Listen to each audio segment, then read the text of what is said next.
Thank you. Good evening, everybody. My name is Laura Hart. I'm the Special Chief Inspector in Merseyside Special Constabulary. I'd like to thank everyone for dialing in today. One of the main reasons I am presenting this tonight is I currently lead on work stream 10 for welfare through the MPCC lead who has the portfolios for the special constabularies.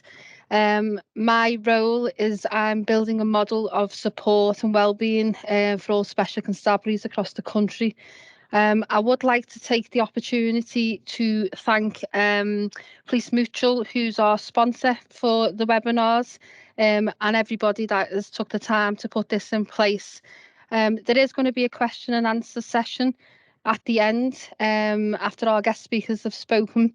So please, if you've got any questions or you want to ask anything, please keep your questions for the end and we will get to them. So thank you.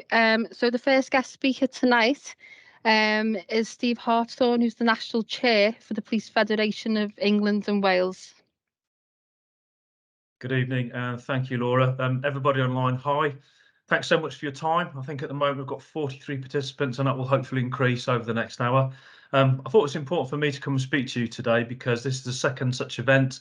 Sadly, I couldn't make the first one through work commitments, but Special Constabulary is quite close to my heart. For those that don't know, I started off as a special, I think back it was late 93, early 94, before joining up to become a full-time officer in 1995. So for me, becoming a special was an ideal route for me to get to understand the no policing, to see if it was the right fit for me. For many of you, it might be the same. For some of you, it's because you want that additional work to do to help the community. So a really big impassioned thank you for everything you do as a Special Constabulary in serving, helping, looking after the public, protecting them. The communities, I don't think they say it enough, but for me, as the chair of the Police Federation of England and Wales, it's really important we say that straight away. So looking forward to tonight, we've got some good guest speakers. We've got Dave Brewster and Richard Gould who are going to speak around Op Hampshire. And what does that mean? Well, a long time ago, certainly when I first joined, it was almost seen as fair game for a police officer to be assaulted when they were executing their lawful duty, and it wasn't taken too seriously by the courts, if I'm honest. There's almost a view that it was part of your job, get on with it, stop moaning, and then we'll see what happens. Well, that should never have been acceptable in the first place. It's not acceptable today. And thanks to some great work by our colleague Dave Brewster, that's now retired, but was made the lofty rank of Chief Inspector in Metropolitan Police Service. He decided to do a little bit of work, and well, in fact, a lot of work around assaults on police.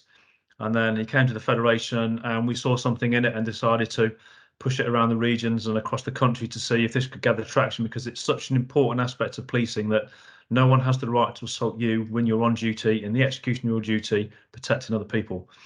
And then through Dave and his ability to speak and negotiate and communicate with people, as you'll see in a little while, he got through to go to the College of Policing and then Oscar Kilo. And he has really taken this assaults on police process, the 7-point plan, Op Hampshire. I personally think it should be called Op Hamster in tribute to Dave and all the work he's done, because it is a real credit to his work that we now have a legacy in policing that protects all of us. So when we're out there dealing with the public and you get assaulted, things are in place now that hopefully in the force area that you work in, you can go on the local intranet, you should see the Op Hampshire process, and anybody should be able to go through that entire scheme from very, very start to the end to make sure that you, as a victim, gets looked after properly. So without further ado, I'll be handing you back to Laura, and then we can continue on for the rest of the show. So to speak, got a good presentation coming up, some interesting slides. The next guest speaker after day is going to be Richard, who I had the pleasure of hearing a while ago at a live event. Really, really interesting. I learnt lots, certainly from him, about how we should be taking things forward. So that's enough from me. I'll be here until the end to answer some questions if you need to, but back over to Laura now, and then we continue. So thank you very much. Thank you, Steve, and thank you very much for attending tonight. It's really appreciated. So yes, Dave Brewster, Operation Hampshire Coordinator. Thank you. Thank you, Laura, and thank you, Steve. Thanks ever so much for that introduction. I do have a slide deck to work through for you all, and it's a pleasure to speak to you all this evening. as the introduction, as Steve said, I'm Dave Brewster. I'm a retired Met Police Chief Inspector. I'm now the National Operation Hampshire Coordinator, working for the National Police Wellbeing Service. And in the next 20 minutes, I'm going to take you through what Op Hampshire is about, what it aims to achieve, the work we've done so far, and how it involves you, how it affects you. So my first slide, please, Lisa. Thank you. The most important thing for me with anything that I do throughout my career has been to explain why we're doing something, first of all. If we understand why we're doing something, the what and the how generally fall into place. So Operation Hampshire, let's talk about why we're doing this, right? Policing is a risky old business, okay? That's not lost on me, certainly after 30 years in the job. The men and women that do this job face confrontation and violence and aggression on a very regular basis. Yeah, and as a result, you could say that being assaulted, because of the work you do, being assaulted is an occupational hazard, but it doesn't make it something you should accept. There is a massive difference between expecting something and accepting it as normal. It's not normal. The men and women that do this job, in my opinion, are awesome, right? It is a job like no other. You stand as the thin blue line between the vulnerable and the aggressor.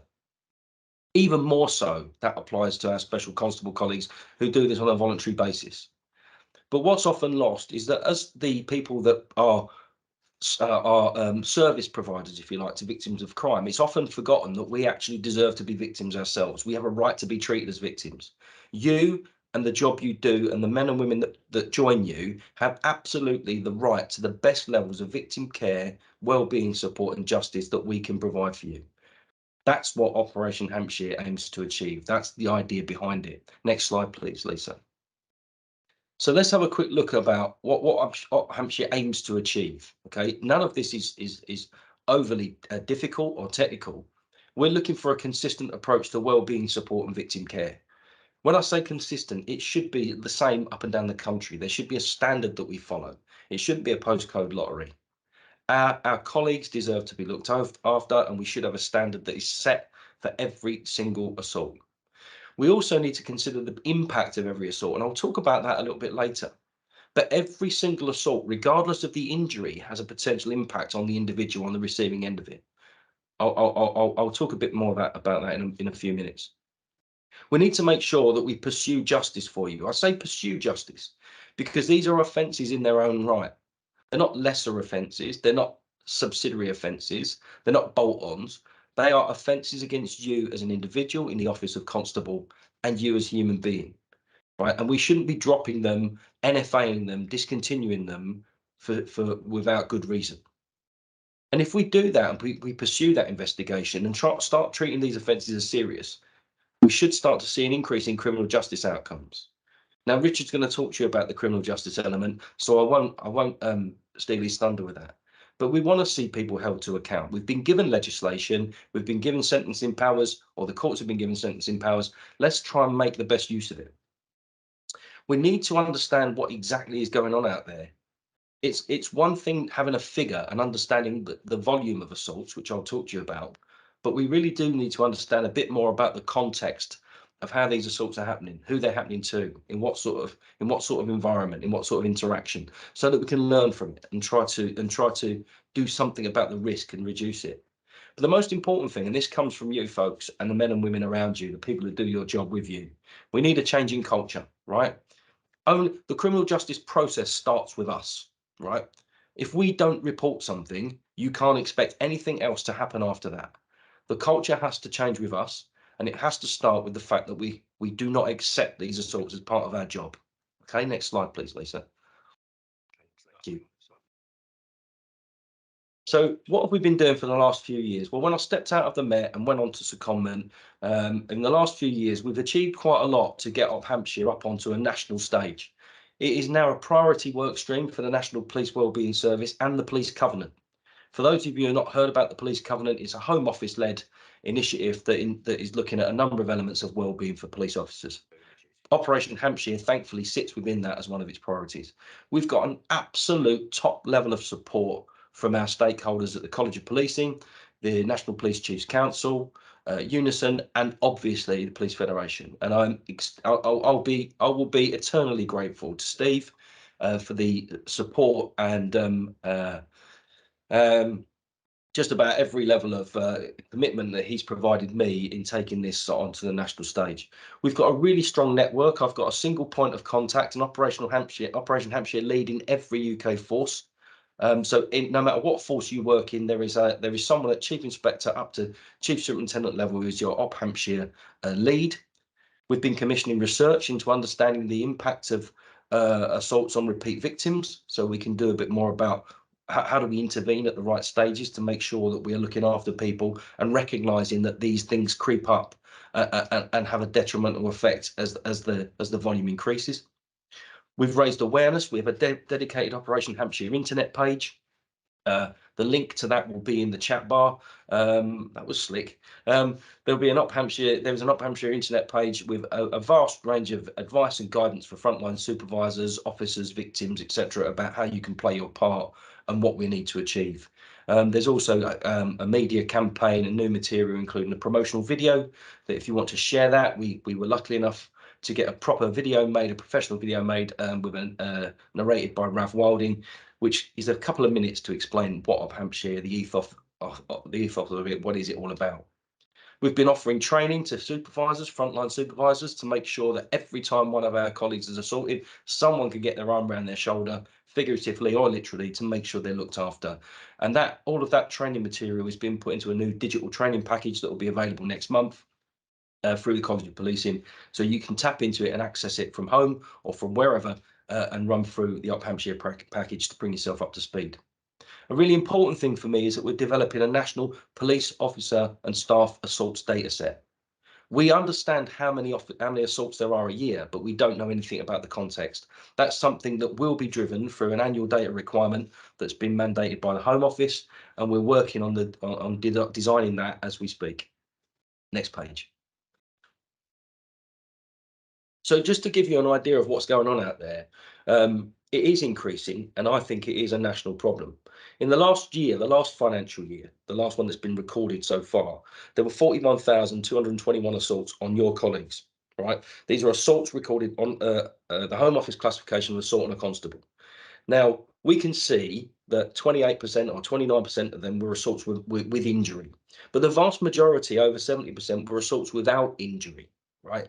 But that doesn't mean they're not important. We're very, very good at dealing with assaults with injury, right? We generally do an excellent job when one of our colleagues has been significantly hurt. But we can't overlook the fact that the vast majority of these incidents are what are considered low level, all right? And I'll move on to that when I talk about impact. But that's an 11% increase on the previous year. And the previous year to that, it was like a 20% increase. This is going up and up. It's 113 assaults a day in the country on your colleagues, on you and your colleagues, all right? And that, to me, makes it a national problem. I would suggest, I'd probably argue that this is underreporting. I think it's probably a lot more than that, because anecdotally, I know there's officers out there that say, what's the point? I don't see the point in reporting it. Well, there absolutely is a point. Next page, please. So I'm going to talk to you a little bit now about impact and injury, because this is the bit that really does hopefully chime with people, right? We often hear people talk about assaults in a sort of detrimental way. We tend to play them off, right? We sort of roll with the punches a little bit. We hear people say, oh, it was an assault without injury. It was a low level assault. It was only a shove in the chest. What's the problem? Well, in my opinion, the only person that has the right to say it was only a X, Y, and Z is the person that's on the receiving end of it, because we really don't know how it's affected that person. Right? If there is an injury, that is incredibly important. I get that. But we've got to start looking beyond injury and start looking at impact, because every single assault has a potential impact on the individual, particularly when we think about some of the things that go along with it. We talk about unseen impact on some of these offences. Now, I'll just touch on some of these. Think about spitting. Now, I know in my career I've been spat at a number of times, and one particular incident stays with me to this day, which I won't talk about. But often when people are spat at, they'll describe it as being vile. They'll describe it as, I'd rather be punched in the face than spat at. Now, if you just exacerbate that a little bit and start talking about, what if there was a potential for some sort of blood-borne or saliva-borne contaminant, which was particularly relevant during COVID? All of a sudden, you've got the anxiety of whether you've caught something, the worry of whether you're passing something on to your family, You might have to go for blood tests. If you go for blood tests, you might have to go on antiviral medication. Antiviral medication makes you feel ill, right? I know it does. So when you take that all back and right the way back to the basics, you feel ill because you're on medication. You have anxiety because you think you might have passed something on to someone. You're nervous about the fact you might have caught something yourself. You feel violated because someone spat at you. But in reality, that would be recorded as an assault on an emergency worker, common assault, battery type offence. It would be considered low level. But my argument is it really low level? Is it a low impacting issue for the person on the receiving end? Because it might not be. Let's look at repeat victims. We have colleagues that are being assaulted 4 or 5 or 6 times in a year. That must have an effect on their confidence, their risk appetite, their ability to go forward when they would rather be going back. It can affect a lot of things. Think about offences that are motivated or aggravated by hate. That's bad enough being assaulted because of the job you do. But when you're then confronted and abused or beaten because of one of your particular characteristics, again, very detrimental to the individual. And we think about the impact on our colleagues and our families and also on our personal life. Now, I put personal life in there at the end there quite clearly because this is why it's specific to you as special constables. Okay, your personal life is completely different to mine. If you get assaulted in the line of duty as a constable, it can affect you. It can affect your ability to earn a wage, and we can't lose sight of that. We also need to think about the impact on us as a profession, particularly where justice is concerned. If we don't start treating every one of these offences as significant and serious, and trying to hold people to account for their offences, and getting our arm around people and looking after them, we owe it to all of our colleagues to do this right. Next slide, please. So how can you play your part? Now, this is the thing. Don't underestimate your role in this. Don't underestimate your part, right? Because without you and without every single police officer and member of police staff in the UK getting on board with this, right, you are the key to making this successful, right? I know that forces have plans. They have Op Hampshire strategies and Op Hampshire plans, but a plan is great on paper. The real test comes on the day of the races when one of your colleagues is assaulted and how we react to it, right? So please, if you are assaulted, even if you think it's a minor assault, report it and make someone aware that it's happened. Because if it is a criminal offence and you've been assaulted, it should be recorded. And once it's recorded, we've got it and we know what we can start doing something with it. It's a bit like the thing about if a tree falls down in the woods and no one's there, does anyone know it's happened or does anyone hear it? Well, tell someone, right? And at least we've got a starting point. Please gen up on this. All of the information that can help you understand it a bit more is in the Oscar Kilo Operation Hampshire webpage. Yeah, and if you learn about it, please promote the initiative and tell other people about it because they need to know. You have rights as a victim. Yeah, you need to know what they are. I've mentioned the impact. Please consider the impact on your colleagues when one of them's assaulted. Your 5 minutes that you spend with one of your colleagues who's been assaulted can be a game changer. It can be the thing they never forget. That someone took 5 minutes of their time to ask how they were, ask how they were feeling, did they need anything, and spent 5 minutes just doing something. It's really, really influential, folks. I can't say it enough. You do it for a victim of crime outside of the police. Let's do it for our colleagues. Because if we listen to what people have got to say and we actually try to do something about what they're saying to us and what they're telling us, that goes a long way. The final point I'll make is please provide some feedback. Yeah, if someone does a good job, if you're the victim of an assault and someone does a good job for you, it makes you feel like you've actually been taken seriously, that says a lot. We'd like to know about it. I'm sure they'd like to know about it. And equally, if you don't get a service and you feel let down and you feel like you've been treated as a second-class victim, we need to know. Your single point of contact should know, right? Because we need to start holding people to account. This has gone beyond a nice thing to do, a good thing to do. It's something that is expected now, and rightly so. It's about time people started to see us as police officers and police staff as being important people. That should be the end of my slide deck. Thanks for listening and stay safe.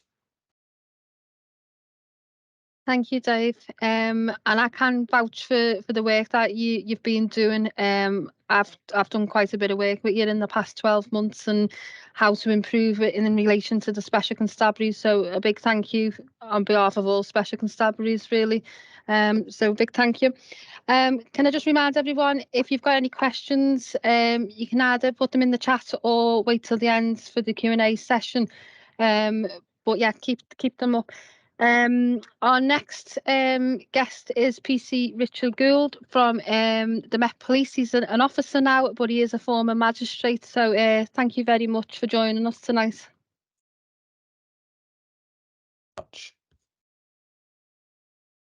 Are we on? There we go. Good evening, everyone. Thanks very much, Dave.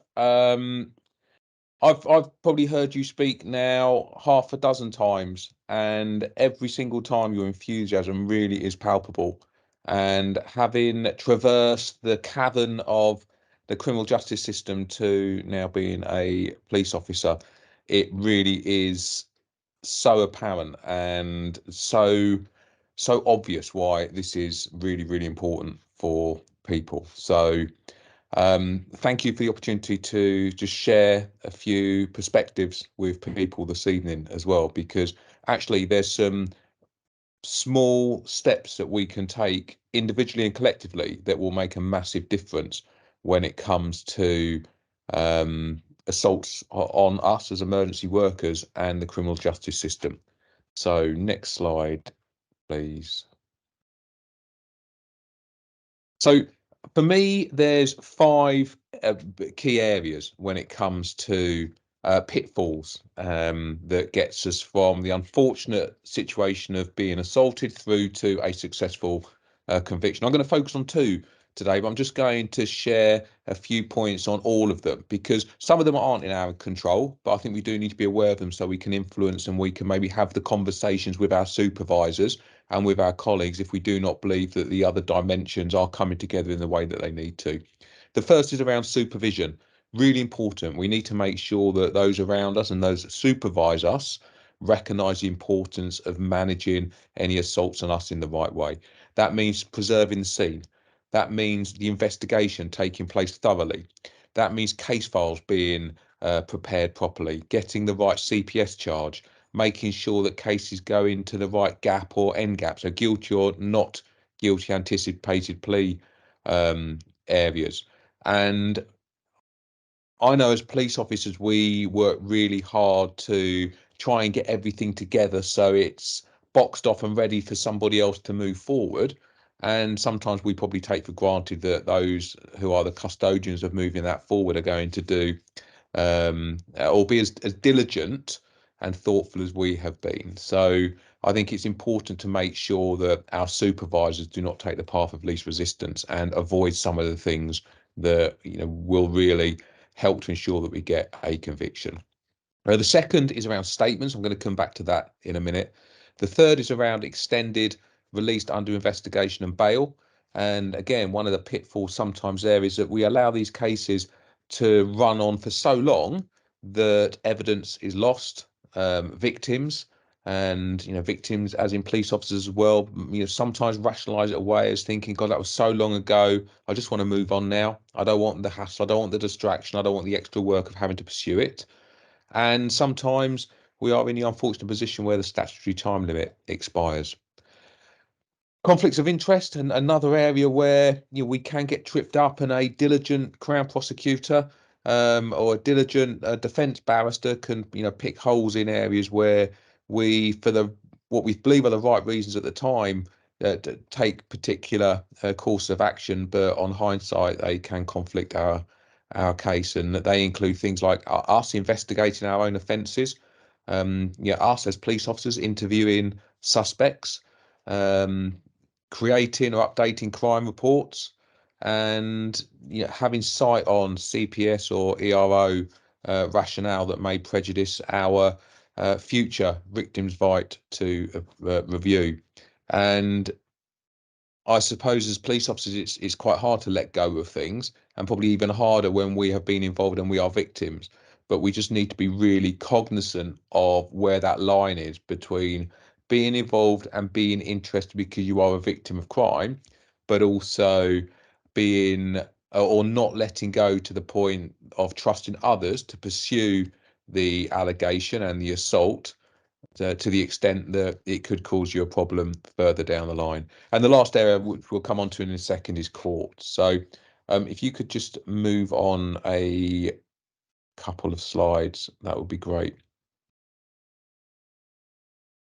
So if we just, for a minute, think about how it all comes together, there are a number of things that come into play.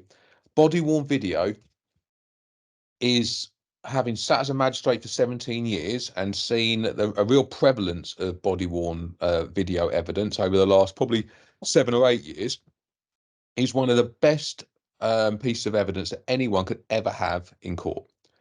The challenge is, for whatever reason, so many times it doesn't end up in court.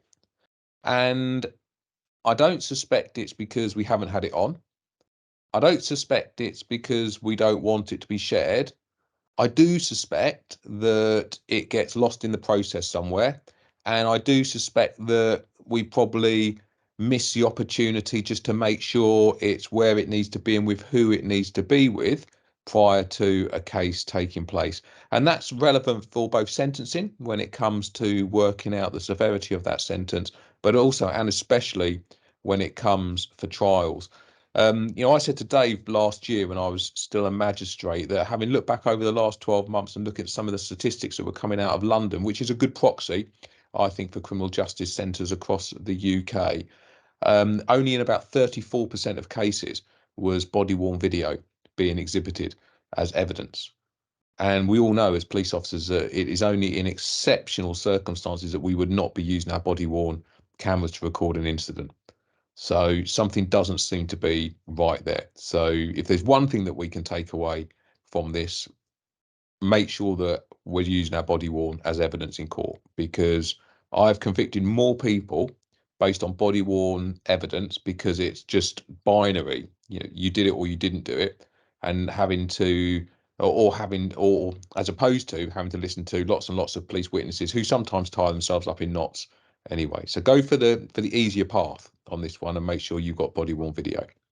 The other point before I go into detail on courts and statements is, please do not downplay the assault. I hear officers even last week downplaying what happened to them when I've been with them, and have had to G them up as to challenge them in terms of that isn't what really happened. Let's have a look at the body worn and really think about what happened. And if we were looking at that body worn through the same lens of CCTV, which we had managed to get on behalf of a victim who had been assaulted, what would we be pushing for? What would we have seen that's different to us sitting in that same frame as a victim? So a couple of examples. I was more annoyed that my trousers were ripped, making no reference to the impact of the punch to the face or the kick to the groin. Another statement including the phrase, "I recognise that being assaulted is inevitable in the course of what we do," making no reference to having been bitten or punched numerous times. Another one, "It really hurt, but I just got on with the job in hand.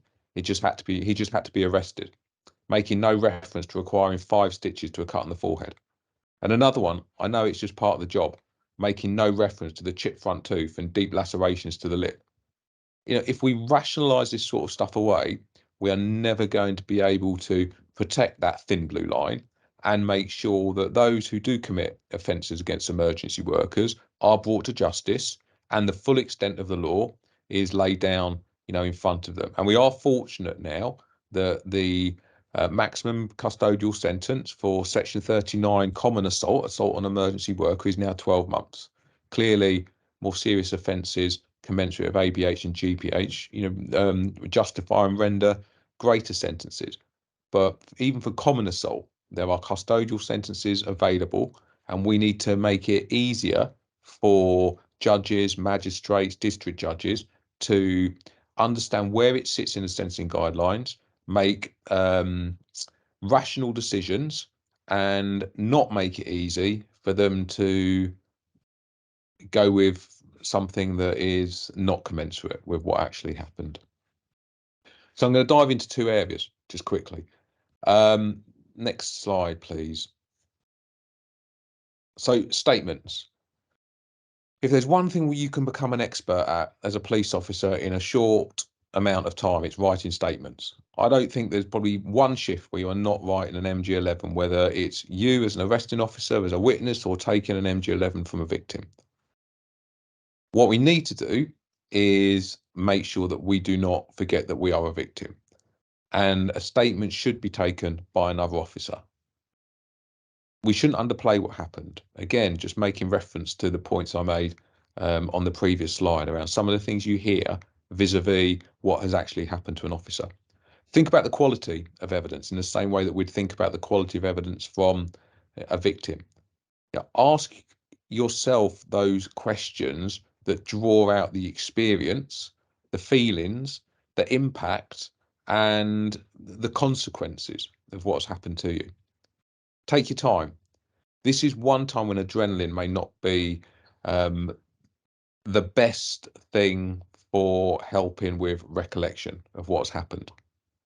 You don't have to do it straight away. Get some time to take stock, reflect on what happened, and replay what happened in a way which brings to life the best evidence. And make sure, as both Steve and Dave have said, before me today, that you lean into support. Support is available. And actually what I've seen from colleagues is it's not the impact that is masked by adrenaline during a particular shift. It's the next day or the next set or the next month when you get a call to a similar incident, which is always, in my experience, a non-griefy incidents which turn into a bit of a shit show. So how do we make sure that we're looking after ourselves, and then we are putting our best foot forward when it comes to collecting the statement, which will be a key part of any evidence that allows a court to make a decision. Next slide, please. On the statement side, and I'm not going to read through all of this, but the victim impact statement is really important too. And when we talk about the impact, it's not just a physical injury, it's a psychological harm and distress. It's whether you've been a repeat victim. It's whether this has had an impact on your family life. And as Dave said, for people who are the victims of someone who has spat at them, it's a course of treatment that can take 3, 4, 5, 6 months, and the impact that uncertainty and that nervousness and that distress can have on your family life. How has your life changed as a result? How do you now react to similar calls? Are you more nervous about going to particular calls? Are you more inclined to default to uses of force when before you may not have been, because your awareness is more heightened and you are trying to mitigate the risk?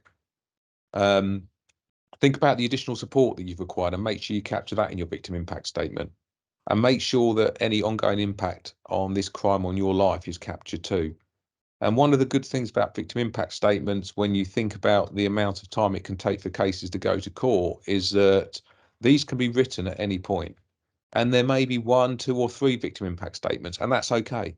So capture one within the first few days, which reflects what happened to you and how you are feeling. For more serious assaults, capture another one a few months down the line when it is still sitting in the back of your mind and you're holding on to it, and the impact is starting to manifest itself, probably in more tangible ways. We move on to the next slide, please. And this is something that probably is out of our control, but I know so many forces are really focused on now, and that's the organisational impact statement and the opportunity for forces to bring to life the impact of assaults on their officers. And I encourage our supervisors or duty officers to read this out in court.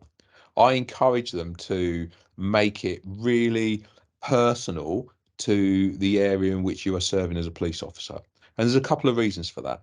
Local summary justice means that the people who administer justice in magistrates' court are, on the whole, people who live in the area, because the premise of summary justice is that you are tried by your peer group. and people of good standing in the community.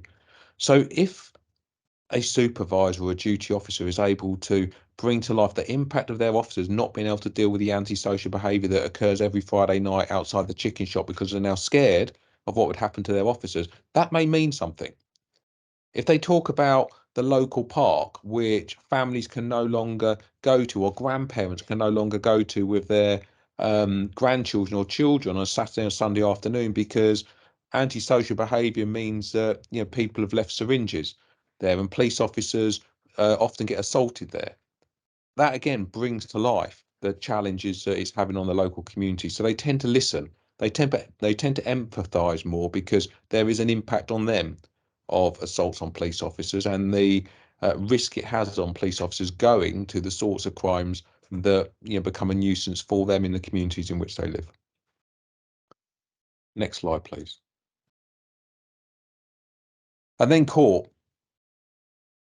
Being there is really important, and I think we should, as a police service, move to it only being by a rare exception that we are not in court, so that we are visible if we are victims of being assaulted. Because if we are not there, it helps people rationalize away the perception that this is part of the job when it's not.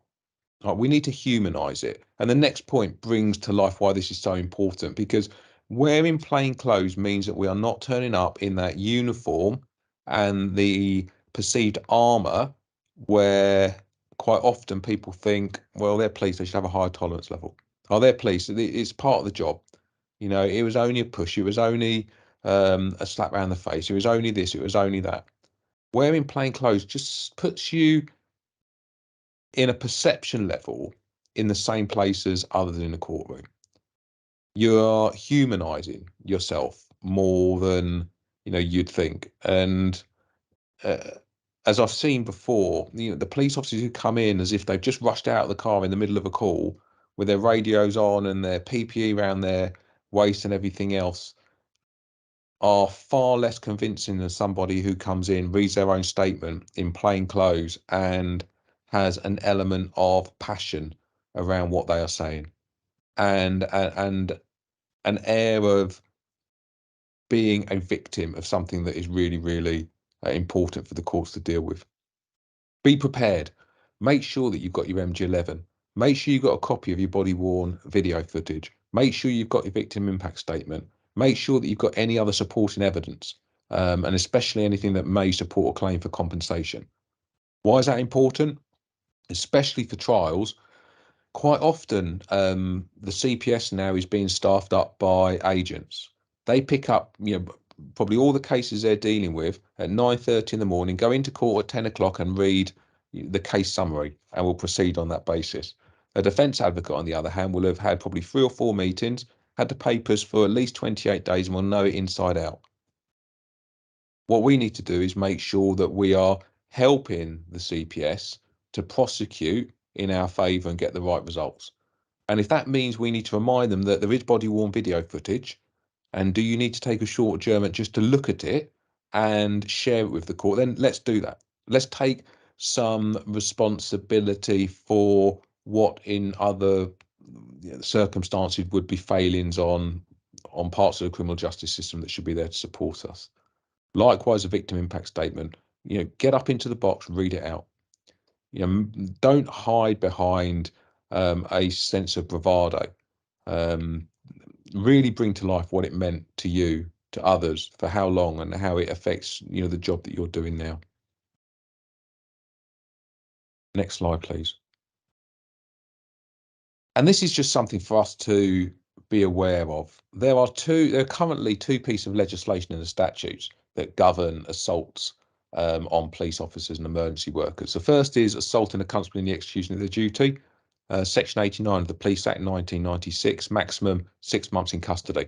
The second is a newer piece of legislation, 2018, which is assaults on emergency workers, which is triable either way, so it can be in a Crown Court or a Magistrates Court, and has a maximum sentence of 1 year's custody. There's a subtle difference on these. Assaults on emergency workers is not dependent on you exercising your duty as a constable. So, for example, If you are speaking to someone quite innocently and all of a sudden the situation changes, they're aware that you're a police officer and they assault you, then if they're charged with assault on an emergency worker, that is absolutely something that could go to court and they can be sentenced and found guilty for.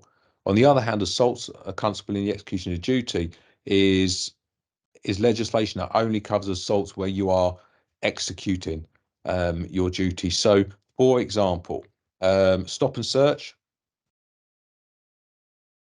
and you get assaulted as a result. As part of that stop and search, you do not go through the sufficient components of go wisely that ensures it's a lawful search. If in court, a defence advocate can argue that that search was unlawful and therefore that you were assaulted, not in the execution of your lawful duty, that is something that can get kicked out of court. So the easiest offence is always assault on an emergency worker. It's the one which has the maximum custodial sentence and provides end-to-end cover for us. As long as we have identified ourselves as a emergency worker, as a police officer, if we get assaulted, that's the one that covers us. Now, there's a couple of pieces. I just want to flick through probably 4 or 5 slides. I'm going to make sure these are available to everybody, but there's a few pieces here before we open up for questions. I just want to signpost people too, so when you do access this information, it means something to you. Just jump forward 5 slides for me, please.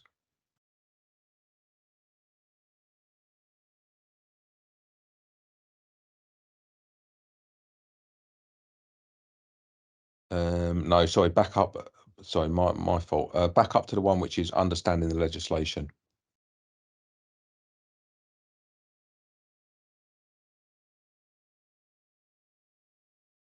Down 2.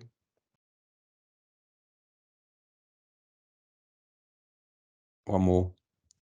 That's, yeah, okay. So there's 3 components when it comes to sentencing, or 4 components actually. There's culpability, which is whether it's high culpability or lesser culpability.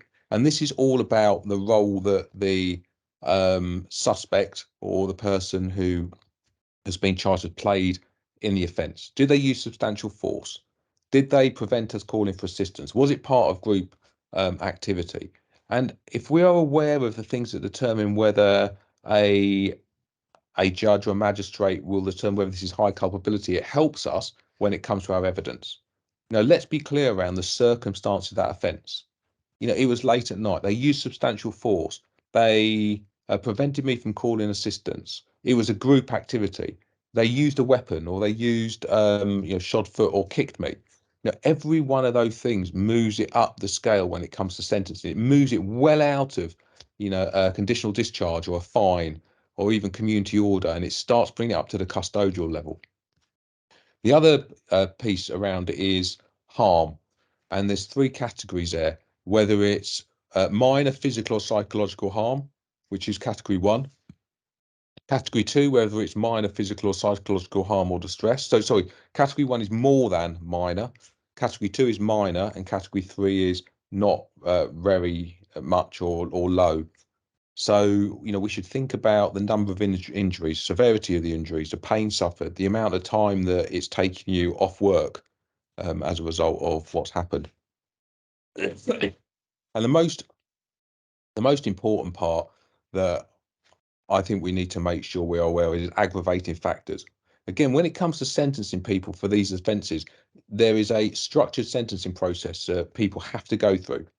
And that's really to ensure there's consistency. The first thing you look at is culpability. The second thing you look at is harm. And the third thing you look at is aggravating factors. And there are 12 aggravating factors for this offence. And as I said, they're captured in the slide as bullet points.